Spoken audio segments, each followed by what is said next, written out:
ഞാൻ K P Naushad അലിയിലേക്ക് വരാം. K P Naushad Ali, അതിനു മുൻപ് ഇന്ന് രാവിലെ കോഴിക്കോട് മേയർ സ്ഥാനാർത്ഥിയായി കോൺഗ്രസ് അവതരിപ്പിച്ച കല്ലായി ഡിവിഷനിൽ മത്സരിക്കേണ്ടിയിരുന്ന VM ബിനുവിൻ്റെ ഒരു പ്രതികരണമുണ്ട്. നമുക്കതൊന്ന് കേട്ടുവരാം. ഞാൻ വോട്ട് ചെയ്തതാണ്. എൻ്റെ കൗൺസിലർ എന്ന് കൗൺസിലർ മത്സരിച്ചിരുന്ന രാജേഷാണ്. രാജേഷിന് വേണ്ടിയിട്ട് ഞാൻ വോട്ട് ചെയ്തതാണ്. ഞാനും എൻ്റെ വൈഫും വോട്ട് ചെയ്തതാണ്. ഇപ്പം ഞാൻ വോട്ട് ചെയ്തിട്ടില്ല എന്ന് പറഞ്ഞാൽ ഞാനല്ലേ വോട്ട് ചെയ്തിരിക്കുന്നത്. ഞാൻ സിവിൽ സ്റ്റേഷൻ്റെ അടുത്തുള്ള സ്കൂളിലെ booth number. K P Naushad Ali, വലിയ പ്രതീക്ഷയോടുകൂടിയാണ് VM ബിനു പ്രചരണം തുടങ്ങിയത്. കോർപ്പറേഷൻ പിടിക്കാനുള്ള ആത്മവിശ്വാസമുണ്ടായിരുന്നു. പക്ഷേ തുടക്കം പിഴച്ചോ? 2025 മാത്രമല്ല, 2020 വോട്ടർ പട്ടികയിലും VM ബിനുവിൻ്റെ പേരുണ്ടായിരുന്നില്ല. അത് ശ്രദ്ധിക്കാതെ പോയതാണോ? ജാഗ്രതക്കുറവാണോ? നേരത്തെ ഒരു ആരോപണം ഉന്നയിച്ചത് CPM ഇടപെട്ട് വോട്ട് ഒട്ടിമാറ്റി എന്നാണ്.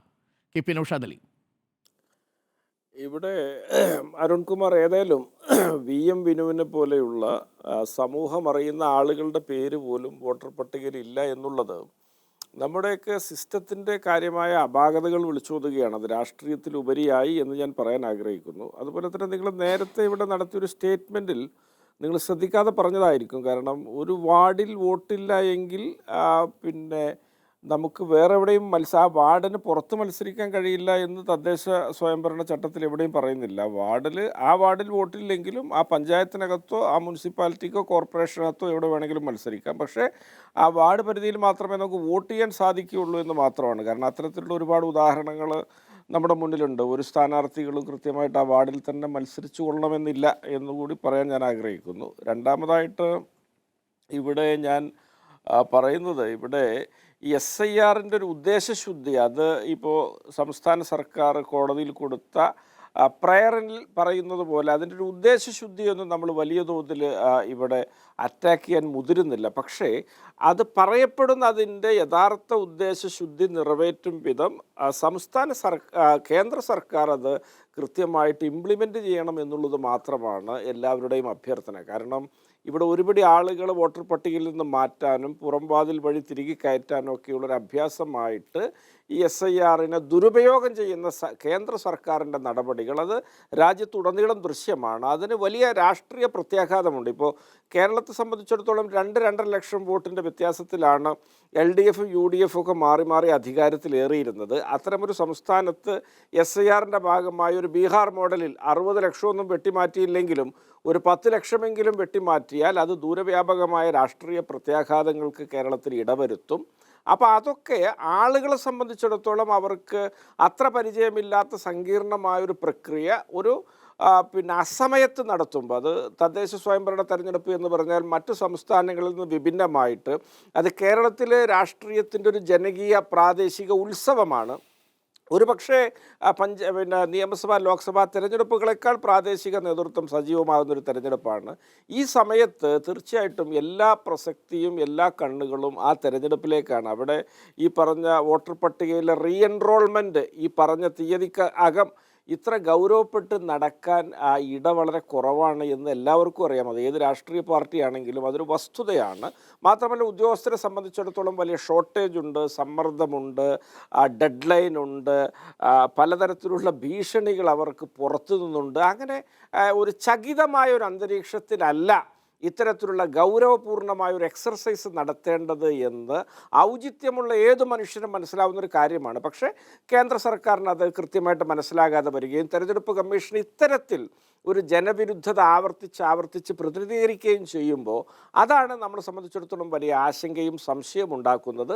സുപ്രീം കോടതിയുടെ മുമ്പാകെ വിവിധ സംസ്ഥാന സർക്കാരുകളും രാഷ്ട്രീയ പാർട്ടികളൊക്കെ കൊടുത്ത ഹർജിയിൽ നമുക്ക് വലിയ പ്രതീക്ഷയുണ്ട്. കേരളത്തെ സംബന്ധിച്ചിടത്തോളം ഈ ത്രിതല തെരഞ്ഞെടുപ്പിൻ്റെ ആരവം ഒഴിഞ്ഞതിന് ശേഷം ഇവർ SIR നടത്തട്ടെ. നമ്മുടെ നിയമസഭയുടെ കാലാവധിയൊക്കെ കഴിയുന്നത് മെയ്യിലാണ് എന്നുകൂടി ബന്ധപ്പെട്ട തെരഞ്ഞെടുപ്പ് കമ്മീഷനും അധികൃതരും ഓർക്കേണ്ടതുണ്ട്. അപ്പോൾ ഇത്തരമൊരു ശബ്ദം ഉയർത്തുന്നതിന് BJP എന്തിനാണ് പുറകോട്ട് മാറി നിൽക്കുന്നത്?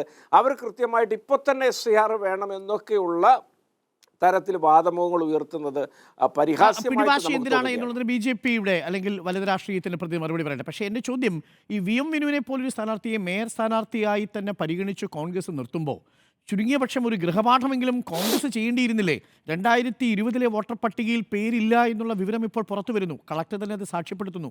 2025 വോട്ടർ പട്ടിക പരിഷ്കരിക്കുന്ന സമയത്തോ അതിന് ശേഷം നവംബർ 4-5 തീയതികളിൽ പേര് കൂട്ടിച്ചേർക്കാൻ അവസരം കൊടുത്തപ്പോഴോ ഒന്നും ഈ വി എം വിനു അടക്കമുള്ളവരത് ശ്രദ്ധിക്കാതെ പോയത് എന്തുകൊണ്ടായിരിക്കും? വേണ്ടത്ര ജാഗ്രത കാണിക്കുന്നില്ലേ? പക്ഷേ അതിനു മുമ്പ് വി എം വിനു വന്ന് സി പി എമ്മിനെ കുറ്റം പറയുകയാണ്. സി പി എം ആണ് ഇടപെട്ട പേര് മാറ്റിയത് താൻ വിജയിക്കുമെന്ന സാധ്യത കണ്ടപ്പോൾ എന്നാണ് പറഞ്ഞത്. അപ്പോൾ അത് യഥാർത്ഥത്തിൽ ഒരു തിരിച്ചടിയായോ കെ പി നൗഷാദ് അലി? അല്ല, ഇവിടെ വി എം വിനു പറഞ്ഞ ആ കാര്യത്തിന് സി പി എം ആണ് അതിൻ്റെ പിറകിൽ എന്നുള്ളത് അതൊരു തെറ്റായിട്ട് നിങ്ങൾ വ്യാഖ്യാനിക്കാൻ പാടില്ല. കാരണം തെരഞ്ഞെടുപ്പ് വേളയിലാണ് ആളുകളുടെ വോട്ട് തള്ളിക്കുകയും ആളുകളുടെ വോട്ട് ചേർക്കുകയും ഒക്കെ ചെയ്യുന്നത്. അത്തരത്തിൽ സി പി എമ്മിൻ്റെ പ്രവർത്തകരായിരിക്കണം.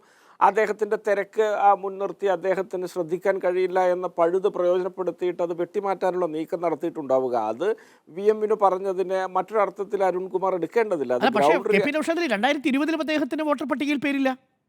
പക്ഷെ അദ്ദേഹം വോട്ട് ചെയ്തിരുന്നു എന്ന് ആവർത്തിച്ച് അടിവരയിട്ട് പറയുന്നുണ്ട്. അങ്ങനെയാണെങ്കിൽ വീണ്ടും കുഴപ്പമില്ല.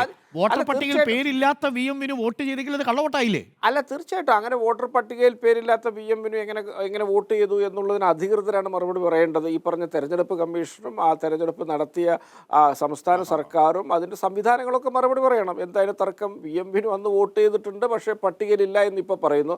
അപ്പോൾ ഇതൊക്കെ ഒരു ഈജിയൻ തൊഴുത്തു മാതിരിയാണ് നമ്മുടെ ഈ തെരഞ്ഞെടുപ്പ് കമ്മീഷനും വോട്ടർ പട്ടികയൊക്കെ. അതിൽ പല മറിമായങ്ങളും പലതരത്തിലും സംഭവിക്കും വിനു. അതിലൊന്നും ഒരു നാരോ ആംഗിളിൽ കാണേണ്ട ഒരു സമയമല്ല ഇത് എന്ന് പിന്നെ പറയുവാൻ ഞാൻ ആഗ്രഹിക്കുകയാണ്. അപ്പോൾ അത്തരത്തിൽ പലതും കാണും. പക്ഷേ വോട്ടർ പട്ടികയിൽ പിന്നെ പേര് ചേർക്കാൻ അവസരങ്ങളുടെ അവസാന ദശ കഴിഞ്ഞു പോവുകയോ അല്ലെങ്കിൽ ഇനി വീണ്ടും അതിന് പിന്നെ ചില അപൂർവ പിന്നെ അവസരങ്ങളൊക്കെ ഉണ്ടാവുകയോ ഒക്കെ ചെയ്യുമെന്ന് നമുക്ക് പ്രതീക്ഷിക്കാം.